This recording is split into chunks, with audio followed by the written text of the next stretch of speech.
नमस्कार दोस्तों, हमारे यूट्यूब चैनल स्टडी विद राजा साहब में आपका स्वागत है। दोस्तों आज हम लोग देखने वाले हैं क्लास 6 जियोग्राफी में लेक्चर नंबर फर्स्ट है सौरमंडल में पृथ्वी।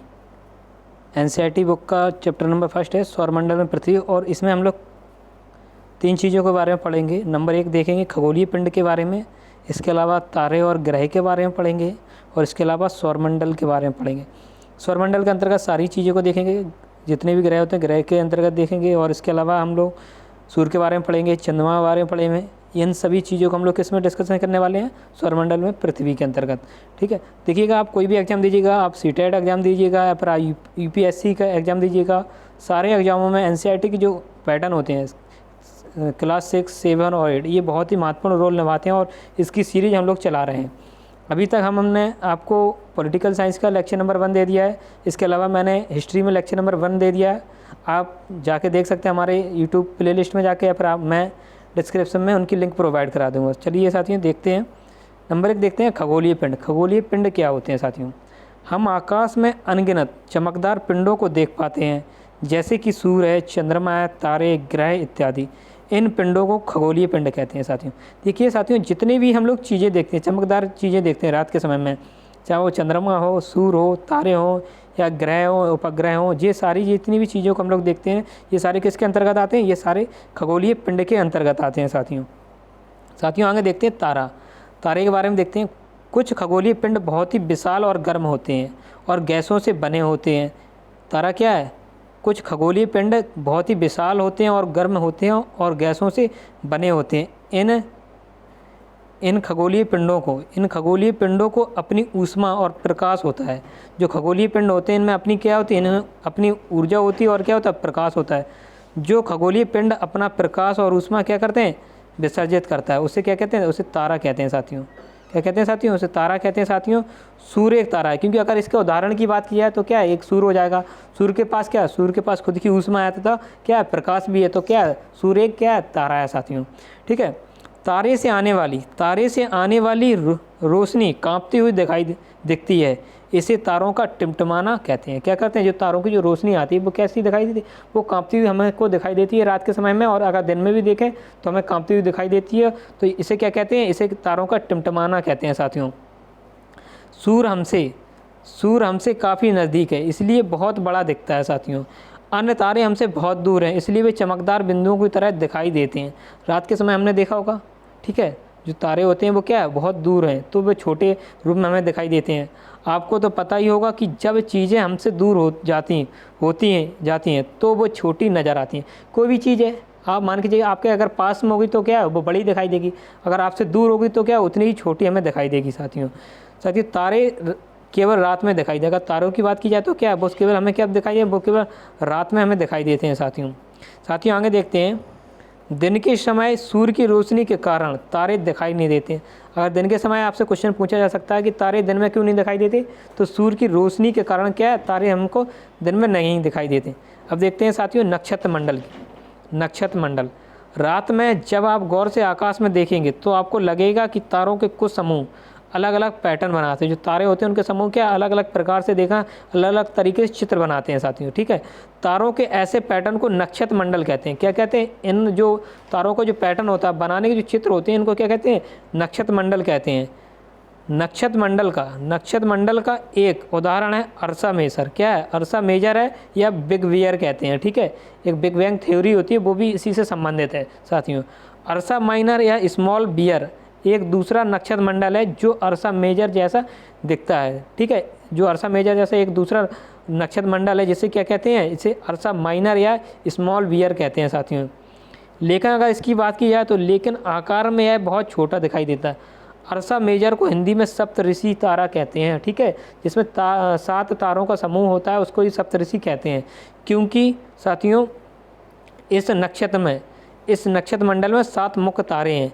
दोनों ही नक्षत्र मंडल किसी कलशी की तरह दिखते हैं, इसलिए इन्हें बिग डिप्टर या स्मॉल डिप्टर भी कहते हैं। क्या कहते हैं? इन्हें क्या कहते हैं? इन्हें बिग डिप्टर भी कहते हैं, और इसके अलावा स्मॉल डिप्टर भी कहते हैं साथियों। किसी बड़े की मदद से आप इन्हें आसानी से आसमान में देख सकते हैं। अगर स्काई होप के द्वारा देखते हैं, ठीक है, ठीक है। चित्र जो होता है ना, छोटे छोटे चित्रों को बड़ा देखने के लिए जो उस यंत्र से आप देखेंगे तो क्या होगा, आप इन्हें आसानी से आसमान में देख सकते हैं साथियों। इसके अलावा साथियों देखते हैं, इनकी मदद से आप ध्रुव तारे को भी खोज सकते हैं। ठीक है, किसकी मदद से, इनकी मदद से क्या देख सकते हैं आप, ध्रुव तारे को भी खोज सकते हैं। उत्तरी गोलार्ध में ध्रुव तारा हमेशा उत्तर दिशा में दिखता है। ठीक है, लोग पहले क्या करते हैं, ध्रुव तारे की जो ध्रुव तारे होते हैं ना, उनकी वजह से क्या करते हैं, उनकी वजह से दिशा का क्या ज्ञात करते हैं, दिशा की जानकारी प्राप्त करते थे साथियों। उत्तरी गोलार्ध में ध्रुव तारा हमेशा उत्तर दिशा में दिखता है। आकाश में ध्रुव तारे की स्थिति निश्चित होती है। जो ध्रुव तारे की जो स्थिति की अगर बात की जाए तो कैसी होती है, ये बिल्कुल एक निश्चित होती है साथियों, पूरे रात के दौरान, और पूरे रात के दौरान बदलती नहीं है। इसलिए पुराने ज़माने में ध्रुव तारे की मदद से नाविक और कारवा वाले अपना रास्ता ढूंढ लेते थे। ठीक है, पहले क्या होता था, पहले तो मान के चलिए रास्तों का ज्ञान नहीं होता था, तो लोग क्या करते थे, रात में जो तारा होता था आपका, तो तारे को देखकर, ध्रुव तारे को जो स्थिति होती है उसको देखकर ही क्या है, रास्तों का क्या है, जानकारी प्राप्त कर लेते थे साथियों। साथियों आगे देखते हैं ग्रह। ग्रह क्या होते हैं, कुछ खगोलीय पिंड किसी एक तारे के चारों चक्कर लगाते रहते हैं, इन्हें ग्रह कहते हैं। ग्रह के पास अपना प्रकाश नहीं होता और हमारी पृथ्वी एक ग्रह है। पृथ्वी की बात की जाए तो पृथ्वी क्या है, एक ग्रह है। देखिए जो ग्रह होते हैं वो क्या है, तारे के क्या है, चक्कर लगा, तार क्या है, जैसे सूरज है, सूर्य क्या है, एक तारा है। ठीक है, हमारे जितने भी ग्रह हैं क्या सूर्य की क्या करते हैं, परिक्रमा करते हैं साथियों। ठीक है, तो इसी में बताया कि जो ग्रह होते हैं वो क्या करते हैं, वो एक तारे के चारों चक्कर लगाते हैं और इन्हें ग्रह कहते हैं। ग्रह के पास अपना स्वयं का प्रकाश नहीं होता, ना ही ऊर्जा होती साथियों। अगर पृथ्वी की बात की जाए तो पृथ्वी क्या है, पृथ्वी एक ग्रह है साथियों। अब साथियों तारे और ग्रह में अंतर देखते हैं। तारा क्या होता है, यह विशाल आकार का होता है, जबकि तारे की तुलना में ग्रह की बात की जाए तो यह छोटे आकार की होती है साथियों। इसका अपना क्या है, प्रकाश होता है। तारे में क्या, तारे में स्वयं का प्रकाश होता है, परंतु ग्रह की बात की जाए तो इसका अपना प्रकाश नहीं होता है साथियों। साथियों आगे देखते हैं, तारे जो है रात में टिमटिमाते हैं और ग्रह क्या है, टिमटिमाते नहीं हैं साथियों। साथियों आगे देखते हैं उपग्रह। कुछ खगोलीय पिंड किसी ग्रह का चक्कर लगाते हैं, इन्हें उपग्रह कहते हैं। उपग्रह का एक अच्छा उदाहरण है चंद्रमा। आजकल मानव निर्मित या कृत्रिम उपग्रह भी अंतरिक्ष में घूमते रहते हैं। देखिए क्या होता है, अगर बात की जाए, देखिए सूर्य है, सूर्य की चक्कर कौन लगा रहा है, सूर्य का चक्कर जो लगा रहा है वो पृथ्वी लगा रहे हैं। सूर्य का चक्कर कौन लगा रहा है, ग्रह लगा रहे हैं। ठीक है, पृथ्वी एक ग्रह चक्कर लगा रहे हैं, परंतु जो ग्रह का जो चक्कर लगाते हैं उन्हें उपग्रह कहते हैं। क्या कहते हैं, उन्हें उपग्रह कहते हैं। ठीक है, जो सूर्य का जो चक्कर लगाते हैं उन्हें ग्रह कहते हैं, जो ग्रह का चक्कर लगाते हैं उन्हें उपग्रह कहते हैं साथियों। साथियों आगे देखते हैं कृत्रिम उपग्रह। कृत्रिम उपग्रह का मतलब है मानव से निर्मित उपग्रह। टेलीविज़न और टेलीफोन के सिग्नल भेजने के लिए इनका प्रयोग किया जाता है। इसके अलावा पृथ्वी के चित्र भेजने के लिए इनका प्रयोग किया जाता है। इसके अलावा बात की जाए तो जलवायु के बारे में आंकड़े भेजने के लिए इसका प्रयोग किया।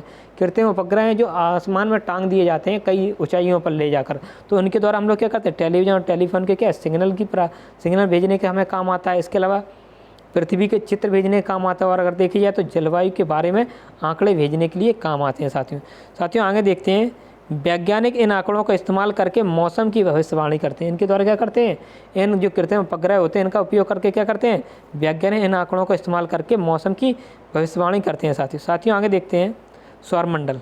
सौरमंडल के बारे में देखते हैं। सौरमंडल के अवयव हैं सूर्य। ठीक है, सौरमंडल का अवयव क्या है, सूर्य, 8 ग्रह और कुछ अन्य खगोलीय पिंड, क्षुद्र ग्रह और उल्कापिंड। सौरमंडल की बात की जाए तो सौरमंडल में सारे सब कुछ आ जाते हैं। सूर्य आ जाता है, 8 ग्रह आ जाते हैं, कुछ उपग्रह आ जाते हैं, इसके अलावा खगोलीय पिंड आ जाते हैं, क्षुद्र ग्रह आ जाते हैं, उल्कापिंड आ जाते हैं। इन सभी का जो समूह होता है उसको ही क्या कहते हैं, सौरमंडल कहते हैं। क्या कहते हैं साथियों, सौरमंडल कहते हैं साथियों। आगे देखते हैं सूर्य। सूर्य के बारे में देखते हैं। सूर्य सौरमंडल का केंद्र, जो सूर्य होता है वो सौरमंडल क्या एक मुखिया होता है। ठीक है, और केंद्र होता है। यह विशाल आकार का क्या होता है, अगर सौरमंडल सूर्य की बात की जाए तो यह क्या होता है, यह विशाल आकार का और तप्त गैसों से बना हुआ है। तप्त से मतलब क्या है, गर्म गैसों से मिला बनकर बना हुआ। सूर्य के आकर्षण बल के कारण सौरमंडल के सदस्य एक दूसरे से बंध कर रहते हैं। सूर्य से हम बहुत दूर रहते हैं, इसलिए हमें इसकी अत्यधिक ऊष्मा का एहसास नहीं होता है। ठीक है, अगर देखा जाए तापमान में अगर वृद्धि होती है तो इसकी जो ऊष्मा होती है हमें क्या है, इसका अत्यधिक ऊष्मा का क्या हमें एहसास होने लगता है। ठीक है, फिर भी अगर देखा जाए कई किलोमीटर दूर है तो इसका क्या पूरा अगर जो प्रकाश होता है वो हमारे ऊपर एक बार डायरेक्ट नहीं पड़ता। अगर ये तेज़ी से साथ पड़ता तो ऊष्मा अगर तेज़ी से साथ पड़ती तो क्या होता है, एकदम पृथ्वी क्या जल जाती, राख हो जाती है अगर देखा जाए। आगे देखते हैं साथियों। दरअसल सूर्य और पृथ्वी के बीच की दूरी 15 करोड़ किलोमीटर कितनी है, 15 करोड़ किलोमीटर है साथियों। प्रकाश की गति अगर देखी जाए, अगर प्रकाश की गति की बात की जाए 3 लाख किलोमीटर प्रति सेकंड होती है। कितनी होती है? प्रकाश की जो गति होती है वो 3 लाख प्रति सेकंड होती है। इतनी तेज़ गति से चलने पर भी प्रकाश को सूर्य से पृथ्वी तक पहुंचने में कितना लगता है? 8 मिनट 20 सेकंड। ठीक है, समथिंग बता रहे हैं, यहाँ 8 मिनट दिया गया है एनसीईआरटी की बुक में। अगर देखा याद तो टाइम जो लगता है 8 मिनट 16 सेकंड का लगता है। हम लोग कहते हैं 8 मिनट 20 सेकंड भी कहते हैं। कहीं कहीं एग्जामों में अगर किताबों में देखा जाए तो 8 मिनट भी दिखाई देता है, लिखा रहता है साथियों। आगे देखते हैं ग्रह। सौरमंडल में 8 ग्रह हैं जिनके नाम हैं बुध, शुक्र, पृथ्वी, मंगल, बृहस्पति, शनि, यूरेनस और नेपच्यून, जिन्हें अरुण और वरुण भी कहते हैं साथियों। ठीक है, इसके पहले देखा जाए पहले 9 ग्रह थे। पहले प्लूटो को भी एक ग्रह माना जाता था, लेकिन 2006 में इंटरनेशनल एस्ट्रोनॉमिकल ने क्या किया, इनको क्या किया, यूनियन के वैज्ञानिकों ने तय किया कि प्लूटो को बौने ग्रह की श्रेणी में रखा जाएगा, ना कि ग्रह की श्रेणी में रखा जाएगा। तो इसको क्या कर दिया, वहाँ ग्रह की श्रेणी से हटाकर बौने ग्रह की श्रेणी में शामिल कर दिया गया साथियों। आप देखते हैं पृथ्वी के बारे में। सूर्य से दूरी के क्रम में पृथ्वी तीसरे नंबर पर आती है। अगर देखा जाए सूर्य की क्रम की अगर बात की जाए तो पृथ्वी कितने नंबर पर आती है? पृथ्वी तीसरे नंबर पर आती है। यह सौरमंडल का 5वां सबसे बड़ा ग्रह है। कौन सा ग्रह है? यह 5वां सबसे बड़ा ग्रह है। पृथ्वी का आकार गोल है जो अपने दोनों सिरों पर चपटा है। ऐसे आकार को भूभाव या जियोड आकार कहते हैं। क्या कहते हैं? भूभाव या जियोड आकार कहते हैं, जो चपटी हुए अंडे के आकार की होती है साथियों। आगे बढ़ते हैं, आगे देखते हैं। पृथ्वी इकलौता ज्ञात ग्रह है, यहाँ जीवन मौजूद है। पृथ्वी ना तो अधिक गर्म है और ना ही अधिक ठंडी है। यहाँ पर पानी और हवा मौजूद है। सजीवों के लिए पानी अत्यंत आवश्यक है। हवा में ऑक्सीजन उपस्थित है जो सजीवों के लिए अत्यंत आवश्यक है। अगर ऑक्सीजन नहीं लेंगे तो क्या होगा? मृत्यु हो जाएगी आदमी का। अगर जल ग्रहण नहीं करेंगे तो क्या, भूख से क्या मृत्यु हो जाएगी सजीवों की। इस तरह से पृथ्वी पर जीवन को पालने के लिए बिल्कुल सही परिस्थितियाँ क्या मौजूद है। ठीक है साथियों आगे देखते हैं। पृथ्वी का 2/3 हिस्सा पानी से ढका हुआ है, इसलिए अंतरिक्ष से देखने पर पृथ्वी नीले रंग की दिखाई देती है। इसलिए पृथ्वी को नीला ग्रह भी कहते हैं। क्या कहते हैं? पृथ्वी को नीला ग्रह भी कहते हैं। क्यों कहते हैं? क्योंकि पानी पर जो अगर देखा जाए 2/3 जो भाग है वो क्या है, किसी जल से घिरा हुआ है। इस वजह क्या, अगर अंतरिक्ष से पृथ्वी को देखेंगे तो पृथ्वी हमें नीली दिखाई पड़ती है। इस वजह से पृथ्वी को नीला ग्रह कहते हैं साथियों आगे देखते हैं चंद्रमा के बारे में। सौरमंडल में हमारा सबसे नज़दीकी पड़ोसी है चंद्रमा। यह पृथ्वी का इकलौता उपग्रह है। पृथ्वी से चंद्रमा की दूरी 3,84,000 किलोमीटर। कितनी है? 3,84,000 किलोमीटर दूरी है। पृथ्वी से इतना नज़दीक होने के कारण ही यह अन्य खगोलीय पिंडों की तुलना में बहुत बड़ा दिखाई देता है। कैसा दिखाई देता है? बहुत बड़ा दिखाई देता है। चंद्रमा का व्यास पृथ्वी के व्यास का 1/4 है। अगर चंद्रमा का अगर व्यास की बात की जाए तो पृथ्वी के व्यास का कितना? 1/4 है साथियों। ठीक है, कितना है? 1/4 साथियों आगे देखते हैं। चंद्रमा को पृथ्वी के चारों ओर चक्कर लगाने में 27 दिन लगते हैं। कितने लगते हैं? 27 दिन लगते हैं। चंद्रमा को अपने अक्ष पर एक बार घूमने में भी 27 दिन ही लगते हैं। कितना लगता है? 27 दिन लगते हैं। यही कारण है कि चंद्रमा का एक हिस्सा कभी भी धरती से दिखाई नहीं देता है साथियों। इसलिए हम अलग अलग दिनों पर चंद्रमा की अलग अलग कलाएं देख पाते हैं साथियों। ठीक है साथियों, जो मैं आपको बता रहा हूँ ये सारा एनसीईआरटी का निचोड़ मैं आपके सामने प्रस्तुत कर रहा हूँ। बहुत ही ज़बरदस्त तरीके से मैंने पीडीएफ बनाई है। निचोड़ एक तरीके से बहुत बिल्कुल हटके बनाया है आपको लिए। पूरे यूट्यूब चैनल पर सबसे हटके मैंने आपको पैटर्न दे रहे हैं। ठीक है, बिल्कुल चुनिंदा क्वेश्चन की जो आपके एनसीईआरटी का जो फालतू का बिल्कुल भी नहीं है। ठीक है, एनसीईआरटी जो मुख्य पॉइंट है उन्हीं को मैं आपको बता रहा हूँ साथियों आगे देखते हैं चंद्रमा की कलाएं। जब चंद्रमा एक वृत्ताकार तस्तरी के रूप में दिखता है तो इसे पूर्ण चंद्र या पूर्णिमा का चांद कहते हैं। पूर्णिमा क्योंकि जब जो चंद्रमा होता है वो हमें पूर्ण रूप से दिखाई देता है, उसको क्या कहते हैं? पूर्णिमा कहते हैं साथियों, पूरा दिखाई देता है। जब आकाश में चांद बिल्कुल नहीं दिखता है तो उस रात को अमावस्या कहते हैं। जब चांद हमको पूर्ण रूप में नहीं दिखाई देता है उसे अमावस्या कहते हैं। इसे नवचंद्र भी कहते हैं साथियों। क्या कहते हैं? इसे नवचंद्र भी कहते हैं। जब चंद्रमा किसी हाशिए की तरह दिखता है तो इसे नवचंद्र कहते हैं। इस तरह से चंद्रमा की आकृति बदलती रहती है। महीने में एक बार पूर्णिमा होती है और एक बार क्या होती है? अमावस्या की स्थिति होती है। महीने में दो जो आकृतियाँ बदलती हैं, जब चंद्रमा किस तरीके से, एक पूर्णिमा होती है एक अमावस्या।